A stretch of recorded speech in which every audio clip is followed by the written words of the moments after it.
9 de diciembre, en el nombre del Padre, y del Hijo, y del Espíritu Santo. Amén. Aciprensa nos recuerda que hoy podemos recordar, entre otros santos del día, a San Juan Diego. Juan Diego nació en 1474 en Calpulí de Tlayacac, en Cuautitlán. Estaba localizado a 20 kilómetros al norte de Tenochtitlán, México. Establecido en 1168 por la tribu Náhuatl y conquistado por el jefe azteca Axayacatl en 1467.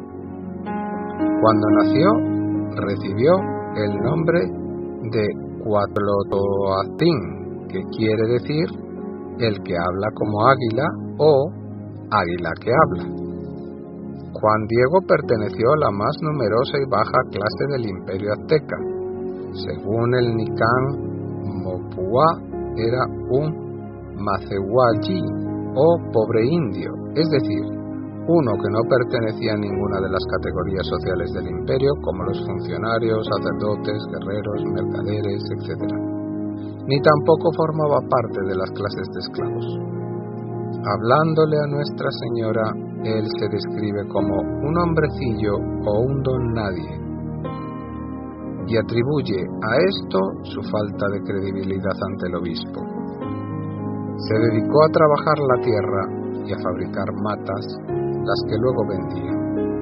Poseía un terreno en el que construyó una pequeña vivienda. Más adelante contrajo matrimonio con una nativa sin llegar a tener hijos. Opción por Jesucristo. Juan Diego, antes de su conversión, ya era un hombre devoto y con una cierta religiosidad, como lo testifican las informaciones guadalupanas de 1666. Esto lo ayudó a poder estar mejor preparado para que entre los años de 1524 y 1525 realice una opción total por el Señor Jesús, bautizándose junto a su esposa. Él recibió el nombre de Juan Diego y ella el nombre de María Lucía. Fueron bautizados por el misionero franciscano Fray Toribio de Benavente, llamado por los indios Motolinia o el Pobre, por su extrema gentileza y piedad y las ropas raídas que vestía. De acuerdo a la primera investigación formal realizada por la Iglesia sobre los sucesos, las informaciones guadalupanas de 1666, Juan Diego parece haber sido un hombre muy devoto y religioso aún antes de su conversión. Desde el siglo XVI existen numerosos documentos en donde se sabe de la vida y la fama de santidad de Juan Diego. Uno de los más importantes fue, sin duda alguna, las llamadas Informaciones Jurídicas de 1666, importante proceso canónico, aprobado después por la Santa Sede y constituido como proceso apostólico cuando se pidió la aprobación para celebrar la fiesta de la Virgen de Guadalupe los días 12 de diciembre. En realidad no sabemos si son muchos los documentos que existen sobre este tema, pero sí existen documentos en donde se sabe que la vida y la fama, sobre la vida y la fama de santidad de Juan Diego. Estas informaciones están constituidas por testimonios de ancianos vecinos de Cuautitlán, algunos de ellos de más de 100 años de edad, quienes testificaron y confirmaron la vida ejemplar de Juan Diego. Gracias a muchas personas que lo conocieron, sabemos cómo era el joven modélico. Uno de estos testigos, Marcos Pacheco, sintetizó la personalidad y la fama de santidad de Juan Diego. Era un indio que vivía honesta y recogidamente, y era muy buen cristiano y temeroso de Dios, y de su conciencia, de muy buenas costumbres y de modo de proceder. En tanta manera que en muchas ocasiones le decía a este testigo su tía: Dios lo hará como Juan Diego y su tío. porque los tenía por muy buenos indios y muy buenos cristianos. Otro testimonio es el de Andrés Juan, quien decía que Juan Diego era un varón santo.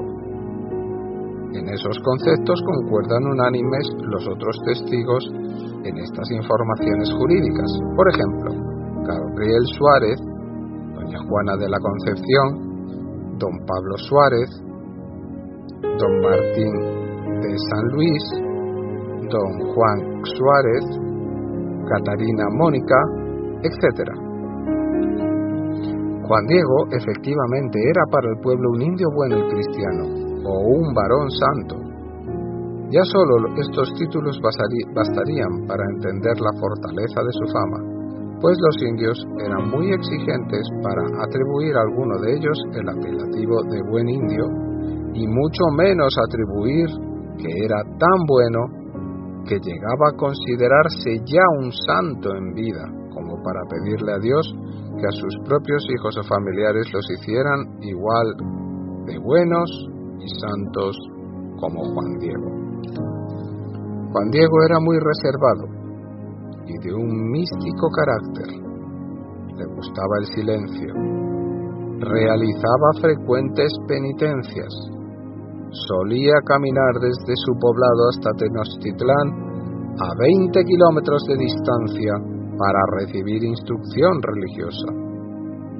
Tras la muerte de su esposa María Lucía en 1529, Juan Diego se fue a vivir con su tío Juan Bernardino en Toltetlac, a solo 14 kilómetros de la iglesia de Tlatelolco, Tenochtitlán. Él caminaba cada sábado y domingo a la iglesia, partiendo a la mañana muy temprano, antes de que amaneciera, para llegar a tiempo a la Santa Misa y a las clases de instrucción religiosa. Caminaba descalzo, como la gente de su clase Macehuali, ya que solo los miembros de las clases superiores de los aztecas usaban caltlis o sandalias confeccionadas con fibras vegetales o pieles. En esas frías madrugadas usaba para protegerse del frío una manta, tilma o ayete, tejida con fibras de maguey, el cactus típico de la región.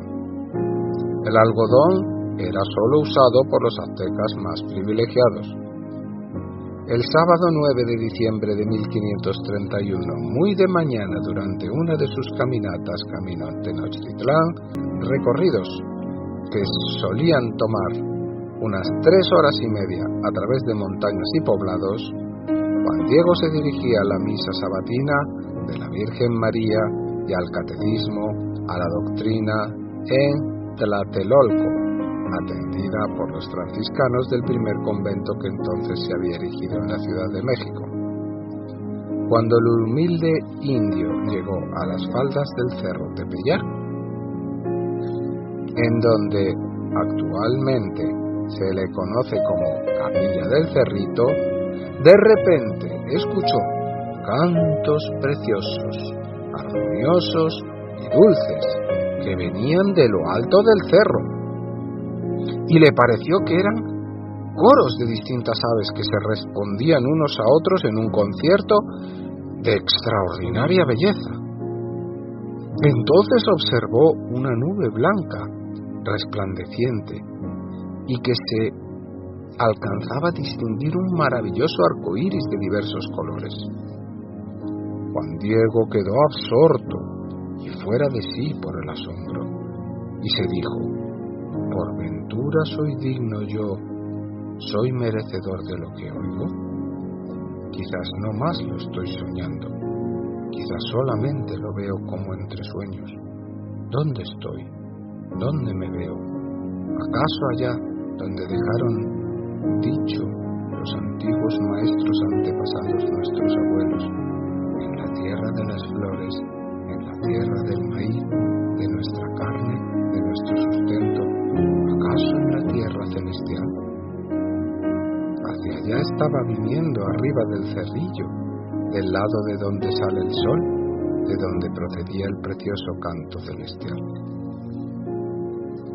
Estando en este arrobamiento, de pronto cesó el canto y oyó que una voz como de mujer, dulce y delicada, lo llamaba.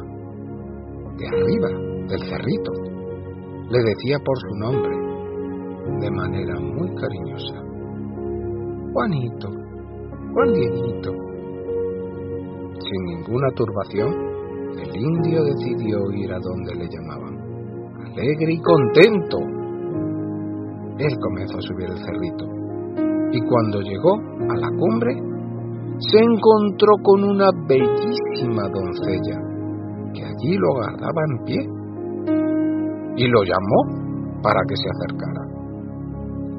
Cuando llegó frente a ella, se dio cuenta con gran asombro de la hermosura de su rostro, su perfecta belleza, y su vestido relucía como sol, como que reverberaba, y la piedra, el risco en el que estaba de pie, como que lanzaba rayos, y el esplendor de ella como preciosas piedras, como ajorca, todo lo más bello.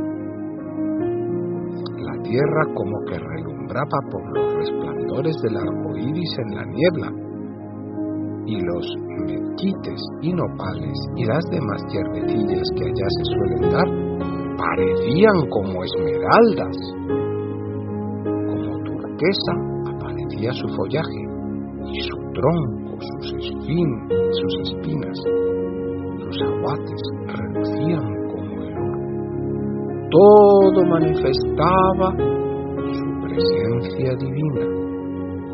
Ante ella, Juan Diego se postra y escucha la voz de la dulce y amable Señora del Cielo en idioma mexicano. Le dijo: escucha, hijo mío, el menor, Juanito, ¿a dónde te diriges? Y él le contestó: mi señora, reina, muchachita mía, allá llegaré, a tu casita de México, Tlatelolco, a seguir las cosas de Dios que nos dan, que nos enseñan quiénes son las imágenes de nuestro Señor, nuestros sacerdotes. Así se inició el diálogo filial de Juan Diego que tuvo con Nuestra Señora, la Virgen Santísima, Virgen de Guadalupe. A partir de entonces y hasta su muerte, el santo indígena se encargó de anunciar el milagroso encuentro, viviendo y sirviendo en la ermita recién construida, según la voluntad de Nuestra Señora de Guadalupe, a los pies del cerro del Tepeyac, y en donde fue colocada la sagrada imagen que fuera la prueba contundente para Monseñor Juan de Zumárraga, obispo de México en aquel entonces, y que creyera en aquel relato que por infinidad de veces Juan Diego lo visitaba. Según cuenta la historia, el santo mexicano insistía, por orden de un muchacho que se le reveló como la siempre Virgen María. El prudente obispo Zumárraga se manifestó escéptico al relato del visitante, pero el 12 de diciembre de 1531 había de creer o reventar. El indio se apareció nuevamente en el despacho de su excelencia con su poncho repleto de rosas. Ahí la cosa cambió. Rosas milagrosas en pleno invierno que sellaron para la eternidad la advocación de Nuestra Señora de Guadalupe. Bendito San Juan Diego, ruega por nosotros pecadores. Amén.